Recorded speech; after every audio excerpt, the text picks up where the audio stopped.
Wow, thank you. Sit down. We got dinner coming up here soon, so I haven't eaten since Ken Agar and Sean McManus called me back in June because I've been so nervous about tonight. The other thing shocking to me, I never believed the announcers when they told me, but TV does make you look about 70, 80 pounds heavier. So I really am shocked by that. Davey, you were right. Ladies, let's settle down over here. Leslie and Suzanne and Mary and people I love. And, you know, I've said here tonight, CBS colleagues will tell you, some of you maybe have heard me over the years, I do a lot of corporate speaking. I'm not afraid to talk in front of people, no matter if it's 5 people or thousands. But tonight, I have really struggled to put the right words together. First off, Brian Maher, thank you for that tape. One of our up-and-coming superstars that no doubt will walk across this stage one day in whichever part of the world he wants to go into. He's a dear friend, and I've loved watching him grow in this industry. JB, what an honor to receive this award from you. But more importantly, what a privilege to be able to work with you over all these years, and more importantly, to be able to call you a blessing, being able to call me a great friend of yours. And what an example JB has led to not only myself, but so many of us in this room on how to really live a great life. JB, thank you. You know, I wasn't gonna, you know, I don't get that emotional every time we do the teas for the Masters or the Super Bowl or Daytona 500s and they'd roll it, my eyes would start watering because, man, this is a long ways from a little dairy farm right by Dallas-Fort Worth Airport before it was built that I grew up most of my kids' life.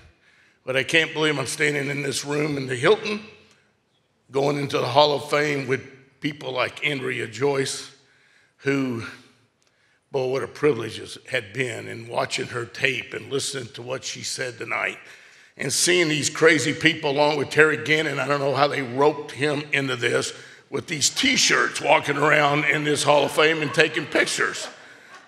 I don't know who said that, but or got that going, but it's either Suzanne, Mary, or Leslie or Leslie Ann Wade, or one of them. But it's a great T-shirt, actually. Wish you had a double XL in it. But Andrea, what a privilege it's been to work with you, to be able to know you and Harry and your family. I watched her when I was growing up, when Harry and Andrea were both at WFAA Channel 8 in Dallas, along with Vern Lundquist, Bill McAtee, and a few other superstars in our industry. But Andrea, it was amazing always to watch how you were prepared, but also how you treated people. And as has already been said, you opened so many doors, and it's an honor for me to say I worked with a true pioneer in this industry, a true trailblazer in this industry is Andrea Joyce.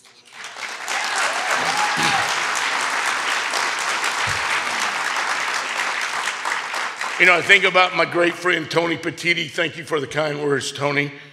Tony gave me the hardest assignment ever. One of his daughters was going to Vanderbilt.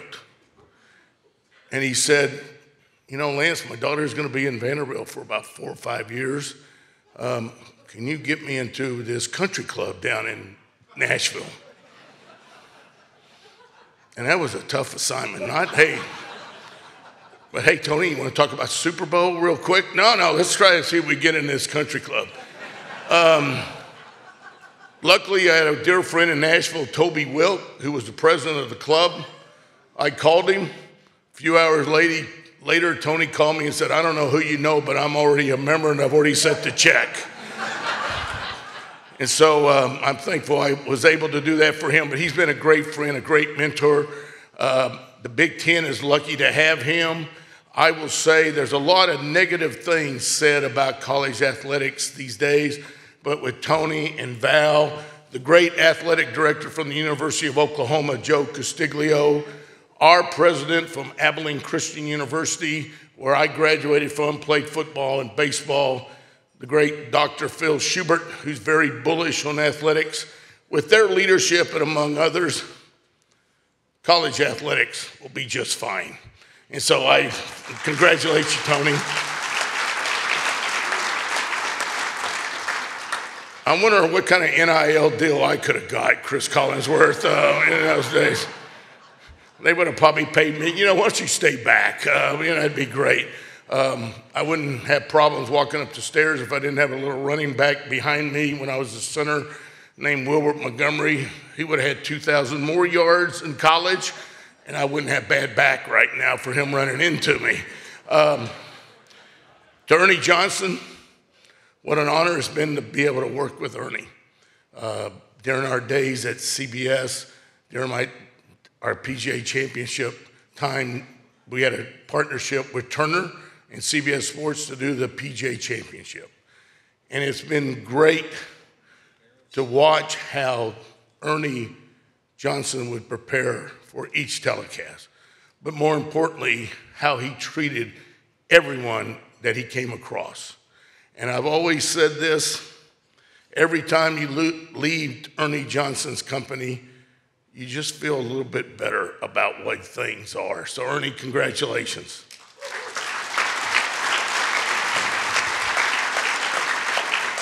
And to the person I think I know better than anyone, who I have never worked with, I've only been in his company a handful of times. We usually talk golf, we never talk football, is Chris Collinsworth.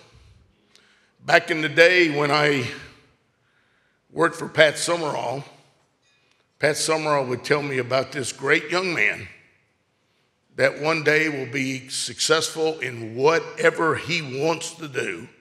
And I think he even he even said a couple times in Pat Summerall's way, he could be the president one day. And so Chris Collinsworth, congratulations, it's an honor to be able. And to all the Hall of Famers, I just got to meet some of you tonight, and what an honor, and thank you for making our business so great. Ken Agar, thank you for what you've done. Nearly 20 years, I had the vision, along with Sean, Dick Ebersol, to start this Hall of Fame, as we've already spoke. What's really great about this Hall of Fame and about tonight is the money that will go into that fund that will help others of our colleagues who maybe aren't as blessed as we are. Really, that's what it's all about, is by being able to serve others. And Ken Agar, thank you for starting that fund. Sean McManus, thank you for being a part of it. Dick Ebersol and others. And, really, what do you say about Sean McManus? It's already been said. He's retiring, so I don't really need to say much more, because in a few months he won't really be my boss anymore. But Ken, he's not here tonight, is he? I didn't think he was coming. About 30 years ago, when Sean came to CBS, he asked me to come meet him in his office the second day on the job. It was 7:30 in the morning, and I'm not for sure what we talked about. I'm not for sure how long the meeting went, but he told me his vision for CBS Sports, how CBS Sports, we were going to get the NFL back.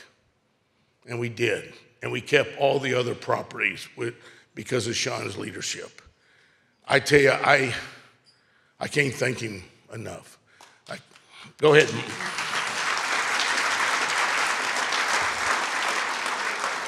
I can't thank him enough for his leadership, his guidance, helping us get through hard subjects and easy subjects, just being a great leader. And like he said on this deal, I'm also blessed to be able to call him a brother. And I will never be able to thank him enough for giving me the responsibility at the same time as to be the coordinating producer of the NFL and golf. You know, I wish him all the luck in retirement. He told me about this a few months ago, and then he announced it. I wish him all the blessings. I've asked him what he's going to do. He said, I'm not really for sure. I'm going to take some time off, hang out with my family, and then the kicker came, and get my golf game in shape. And I will tell you, any of you guys that have a game with him starting about the middle of May, you better make sure what kind of deal you got in this game, because his golf game will be ready. Sean, thank you so much.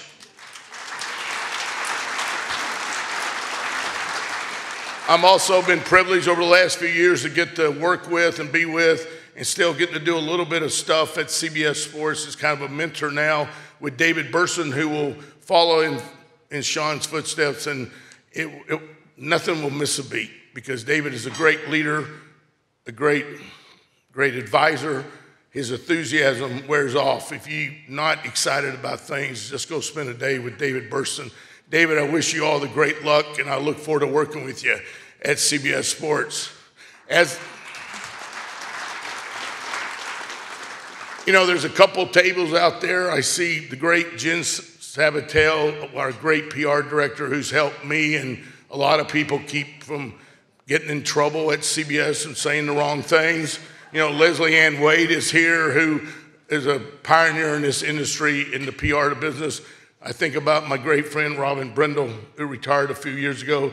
Chris Carter, who sometimes questions me on my expense reports, but most of the time somehow I get them through. I thank him. Frank Shakinian always said you are to start your expense reports once upon a time. And so that's what it was, you know. And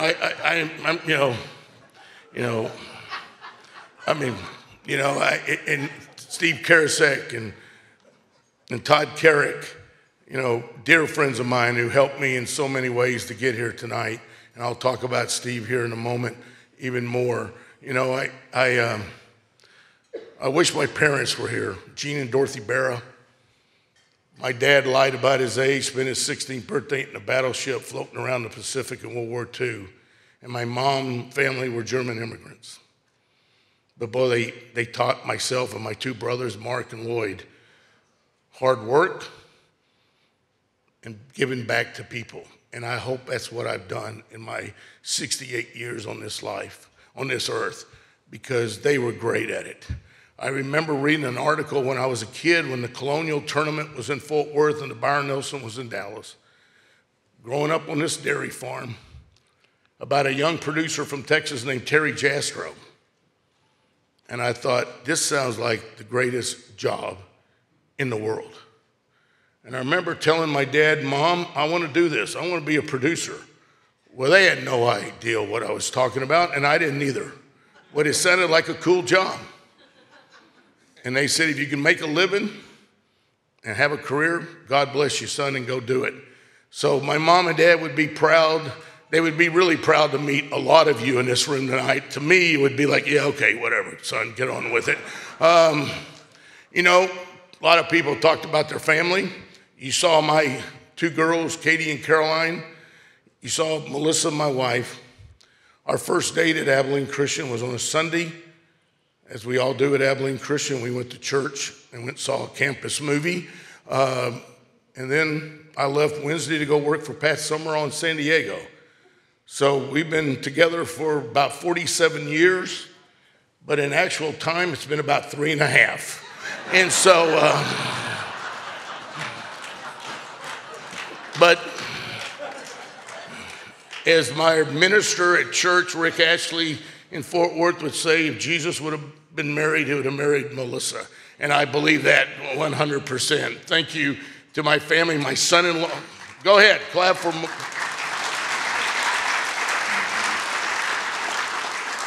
Also, it's great to have my son-in-law here. The only reason he's here is because I told him that Ernie Johnson, Tim Kiley, maybe Shaq and Barkley and Kenny Smith was going to be here. So he says, yeah, I think I'll go up to New York. So Ernie's here and Tim. I don't know where the other guys are, but hopefully, maybe we'll go to Atlanta and watch them do it. And man, I can't wait. You saw my new grandson. We just left him in the room when we left, ordered rooms, gave him a room service menu. And hopefully he doesn't drink too much tonight. But Brent Eugene Barton, I can't wait to tell him about, Jim Nance was really a pretty nice guy. I enjoyed working with him. And did you ever do a game with Tom Brady and Peyton Manning? And was Tiger Woods really that good? And tell me about this guy, Michael Jordan. Did you actually see him play basketball? I cannot wait to bore him to death with golf stories. And I can't wait to send him down to Mary Carilla to have her teaching tennis, and send him over to Muirfield Village, which is here in Ohio, to teach him golf, because I sure don't want him playing football or baseball. I want him to do a real sport. But they're real sports, but you get hurt in those sports. People hit you. Pat Summerall gave me some great advice. After 6 years of being with him, one of the greatest human beings I've ever met in my life, ever been around, never made me feel like a employee. He would always say to me, we'll go to dinner tonight, and you might enjoy being with them. And it would be people I thought I would never meet, and I'd be having dinner with them. But we're sitting on the 16th Tower in Akron, Ohio, on Firestone Country Club, my last day to work for him. And I said, Pat, I'm scared to death. I'm moving to New York City. What should I do? He said, you've been around the greatest producers, the greatest directors in this business. You've been around the greatest announcers in this business. Go to New York, take bits and pieces from every one of them, and just go be yourself. And that was the greatest advice I ever got from Pat Summerall or someone in this business. And I've been fortunate to work with so many people. I think about Chuck Will.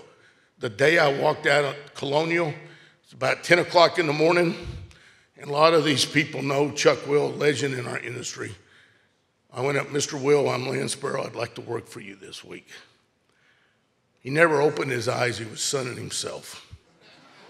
And he said, come back Thursday and I'll find you something to do, kid. I walked into the trailer that day.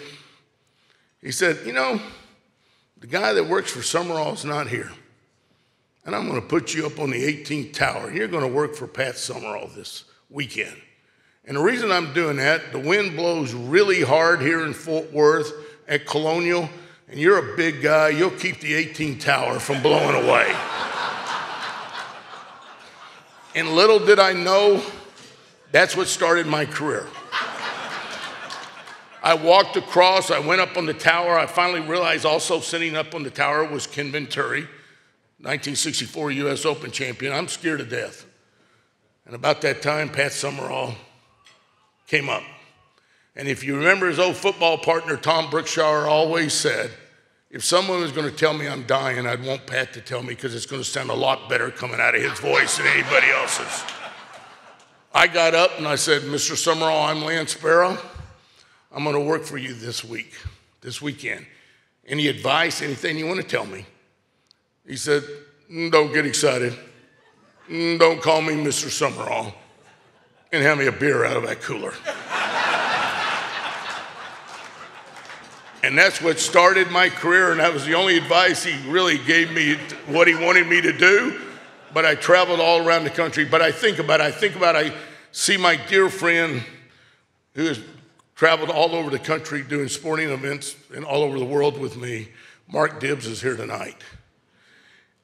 And Seller Shy, who is carrying on the tradition of Frank Chikinian as coordinating producer of golf at CBS Sports and doing an amazing job, and even starting his own legacy at CBS in the last couple of years. But if I asked them right now what they would love to do, they would say, I'd love to sit in our trailer at a golf remote and listen to Chuck Will tell stories. I would give anything to be able to do that right now, to be able to sit at a restaurant and hear Pat Summerall and Tom Brookshire and Chuck Milton, Perry Smith, Sandy Grossman, Bob Stinner tell their stories. It was amazing as a 19, 20, 21-year-old kid who would leave them and go back to the dorms at Abilene Christian, or take one more bus ride around the country with John Madden, who treated me like a son, as he did a lot of other young men and women in this industry that are now giants, and some are even Hall of Famers already. To be able to ride that bus with Jeff Jacobs, to be able to ride it with my good friend Mike Frank, and a guy who would later become not only my agent, but an agent to a lot of people, the first bus rider, Sandy Montag. How great that would be to be able to do that and thank them all personally for what they've done. And when I think about my career, the ladies I've already mentioned that I got to work with him, along with Michelle DeFoyer, along with Bonnie Bernstein, and Armin Kantaya, and Evan Washburn, major people in our industry. When I think about how fortunate was I able in my career to do football games with Dick Enberg, to call Dan Deerdorf, a dear friend who I got a call from this afternoon, congratulating me, well done. Brent Musburger, Irv Cross, Jimmy the Greek, Phyllis George. I think about that and, tell people that. Frank Gleber, who we lost way too soon in life, who always made sure when we were getting on the plane coming back to DFW with Lee Trevino and Charles Cootie and Don January, that I was always a part of the group. I think about that. I think about Vern Lundquist, who I grew up watching, and then had him actually call me by my first name.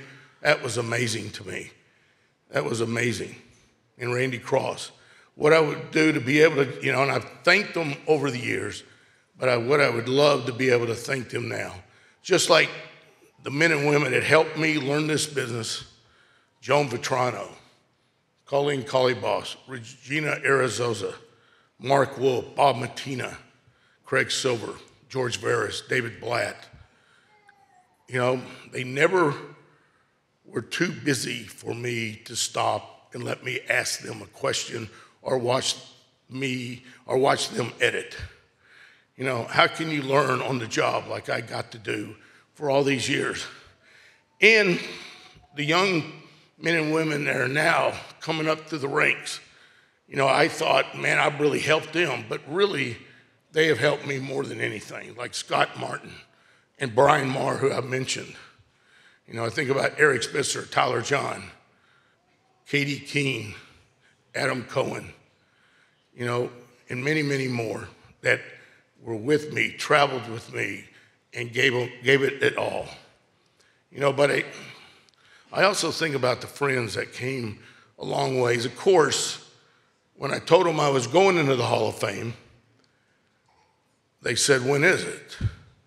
I said, December the 12th. And all of them said, holiday decorations in New York, we might need to go there. And so I'm just thankful that they came tonight and they're not at the Rockefeller Center looking at the tree right now. But, I think about, it's great to walk in the room and see a Abilene Christian logo. As I mentioned, Dr. Phil Schubert, but his wife Brooke is here. Our board member, one of our leaders on our campus, Rick and Debbie Wessel, Jim and Doug Orr, who does so much for our university. And at their table is two brothers of mine who I met years ago in San Diego, Bill and Margie Strauss. Many of you in this room have covered their horse a couple years ago, Hot Rod Charlie.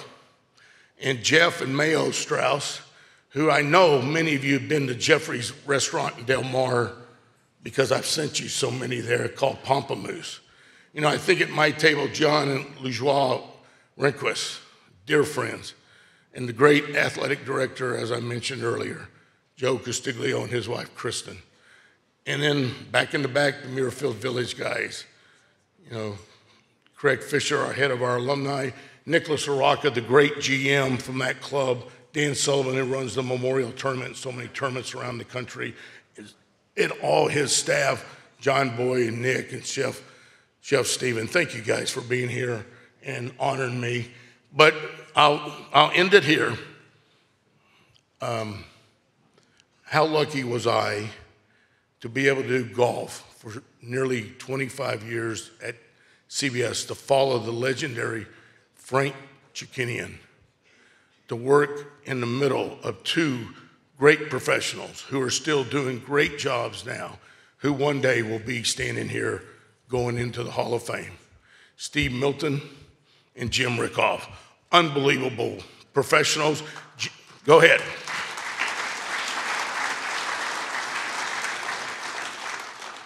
Jim will produce Super Bowl in a few weeks or a few months from now. And, you know, they helped me so much in my career. They helped me so much doing what I got to do and do it at the top level. But more important than any of that, they are great people. And they taught me so much about life. So Jim and Steve, I love you guys tremendously. Thank you so much for what you did. I would, you know, as Terry Bradshaw once said, I would do anything to put my hands on Mike Webster's rear one more time and take a snap from him. I would give anything to be able to get in the car with Rickoff and have a debate on if we're going to go to Dunkin' Donuts or Starbucks in the morning. Thank you, Jimmy, and have a great Super Bowl. The other thing is my great friend Mike Arnold, who I met when I was still working for Pat, and he was a first BA. And he said to me, would you mind picking Pat up at the hotel and bringing him to the stadium? And I said, yeah. And we've been friends ever since, because he said, you know, other places would tell me, you know, go and do whatever you want to do, Mike, but I'm not doing it. But he will be up here one day soon, and he'll direct the Super Bowl. He's a giant in this industry. He taught me so much about not only this profession, but how to live life. And Mike Arnold, thank you so much for what you've done for me. As I mentioned, Steve Karasek, who's become a leader on our floor at CBS Sports. I got to have him to my left. And what an honor it's been and a privilege it's been to be able to work with him all these years. And he will be in the Hall of Fame one day. It will just depends on what he wants to go in as either a executive or a production person. But Steve Karasek, I can't thank you enough for what you've done for me.